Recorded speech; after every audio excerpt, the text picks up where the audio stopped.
How to activate Lycamobile eSIM. Hello everyone, I am Vishaka and welcome to our channel. Now let's get right into the tutorial. An eSIM is a digital SIM card that's embedded inside your device. With Lycamobile eSIM, you can activate your plan without needing a physical SIM card. This means you can easily switch between plans without the need for a new physical SIM card.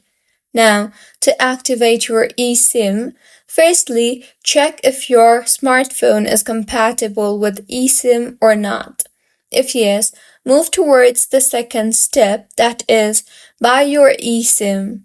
Choose the plan that suits your preference the best and add your free UK eSIM card from the online store of Lycamobile. Further, scan the QR code given to you.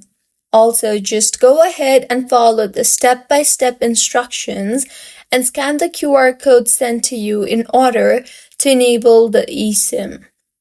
So, this is how you can activate Lyca eSIM. If you find this tutorial helpful, please like the video and do subscribe to our channel for more contents like this.